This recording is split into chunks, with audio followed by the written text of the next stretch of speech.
Welcome to யாவரும் கேளீர். நான் உங்க பத்ரி பேசுறேன். உலக நாயகன் Kamal Haasan Bigg Boss Tamil season 8 அந்த சீசனை பண்ணுவாரா மாட்டாரா அப்படிங்கிறதுக்கு உறுதியான தகவல் எதுவும் இல்லை. அவர் பண்ணுவார் அப்படின்னு யாரும் உறுதியா சொல்லல, பண்ண மாட்டார்னு சொல்லல. அதன் முடிவு வெகு விரைவில் வெளிவரும் அப்படின்னு நம்ம ஏற்கனவே சொல்லியிருந்தோம். நான் தனிப்பட்ட முறையில் உலகநாயகன் கமல்ஹாசன் ஃபேனா பிக் பாஸ் தமிழ் சீசன் 8 உலகநாயகன் கமல்ஹாசன் பண்ணக்கூடாது அப்படின்னு என்னுடைய விருப்பத்தையும் நான் தெரிவிச்சிருந்தேன். அதை மீறி அவர் என்ன முடிவெடுத்தாலும் நம்ம 100% சப்போர்ட் பண்ணுவோம் அப்படிங்கிறது வேற விஷயம். தனிப்பட்ட விருப்பம், உலகநாயகன் பிக் பாஸை இனிமே தொகுத்து வழங்கக்கூடாது அப்படிங்கிற ஒரு என்னுடைய தனிப்பட்ட விருப்பத்தை நான் வெளிப்படுத்தியிருந்தேன். நிறைய ரசிகர்கள் அவர் தொகுத்து வழங்கக்கூடாது அப்படின்னும், இன்னும் சில பேர் இல்ல அதை தொகுத்து வழங்கினா இன்னைக்குள்ள இளைய தலைமுறையோட அவர் தொடர்பு கொள்ள முடியும் அப்படின்னு ஒரு குறிப்பிட்ட ஆட்கள் சொல்லியிருந்தாங்க. பட் மெஜாரிட்டி கமல் ரசிகர்கள் ஒரு 99% கமல் சார் இதை பண்ணக்கூடாது அப்படிங்கிற மாதிரி சொல்லியிருந்தாங்க. இப்பொழுது இன்னைக்கு 6th ஆகஸ்ட் உலகநாயகன் கமல்ஹாசன் ஒரு கடிதம் போட்டிருக்காரு ரசிகர்களுக்கு.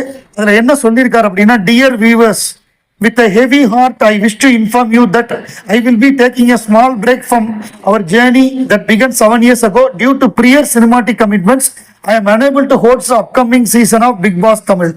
அதாவது ஏற்கனவே ஒப்புக்கொண்ட படங்கள், அதாவது அது தக் லைஃபா இருக்கலாம், இந்தியன் 3 இருக்கலாம், அன்பறிவு படம் KH 237 இருக்கலாம், இந்த மாதிரி படங்கள்.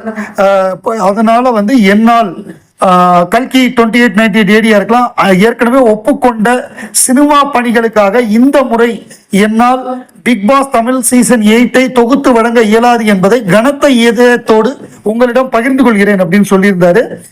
அப்புறம் அடுத்து என்ன சொல்றாருன்னா, I have been privileged to reach you in your homes. You have showered me with your love and affection, for which you have my everlasting gratitude. Your spirited and passionate support of the contestant is at the core of what makes Big Boss Tamil one of the biggest television reality show in India. அதாவது ஒவ்வொருத்தரையும் நான் உங்கள் இல்லங்களிலேயே சந்திக்க முடிந்தது. நீங்க ஒவ்வொரு போட்டியாளர்களுக்கும் கொடுத்த ஆதரவு, எனக்கு வழங்கிய ஆதரவு, அதெல்லாம் பிக் பாஸ் டெலிவிஷன் தொலைக்காட்சி தொடர்கள் ரியாலிட்டி ஷோல மிக முக்கியமான ஷோவா மாறினுச்சு. Personally, being your host has been an enriching association where I have honestly shared my learnings. I will always be grateful for this learning experience.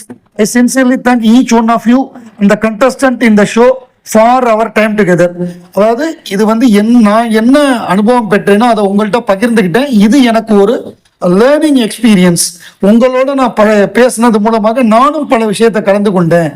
இதுல ஒவ்வொரு ரசிகர்களுக்கும் ஒவ்வொரு போட்டியாளர்களுக்கும் அவங்க ஒதுக்கின நேரத்துக்காக நான் அவர்களுக்கு நன்றியை தெரிவித்துக் கொள்கிறேன். Lastly, I would like to thank the wonderful team at Vijay TV as well as everyone members who has been involved in making this enterprise a grand success. I am sure this season will be yet another success. உங்கள் நான் கமல்ஹாசன். அதை தவிர்த்து விஜய் டிவியில உள்ள எல்லாருக்கும் நன்றி தெரிவிச்சிருக்காரு. இதுக்கு இந்த நிகழ்ச்சி உருவாவதற்கு காரணமாக இருந்த ஒவ்வொருவருக்கும் நன்றி. 8வது சீசனும் மிகப்பெரிய வெற்றிகரமா அமையும் அப்படின்னு நான் வாழ்த்துறேன் அப்படின்னு சொல்லி உலகநாயகன் கமல்ஹாசன் அவர்கள் வாழ்த்தியிருக்காரு. அதற்கு காரணம் வர வர IQ EQ of the contestant and viewers ரொம்ப குறைஞ்சிக்கிட்டே போகுது. உலகநாயகன் கமல்ஹாசனுக்கு டசன்ட் டிசர்வ் திஸ் ஷோ அப்படிங்கிறது என்னுடைய தனிப்பட்ட கருத்து. அவரை மாதிரி ஒரு ஹோஸ்ட் வரவே முடியாது, அவரை மாதிரி பிக் பாஸ் ஒருத்தர் தொகுத்து வழங்கவே முடியாது. ஸோ அவர் 7 சீசன் தொகுத்து வழங்கினதையும் அவர் நம்ம பார்த்ததையும் நம்மலாம் கொடுத்து வச்சிருக்கணும். 8வது சீசன் அவர் தொகுத்து வழங்கலைங்கிறது ஒரு மகிழ்ச்சியான விஷயம். ஏன்னா இந்த மாதிரியான டாக்ஸிக் ஆடியன்ஸுக்கு அவர் தேவையில்லை. அதை வேற யாராவது ஒருத்தர் பண்ணட்டும், என்ஜாய் பண்ணுங்க பிக் பாஸ். அவர் இல்லாம எப்படி நடக்குதுங்கிறத நம்மளும் பார்த்து என்ஜாய் பண்ணுவோம்.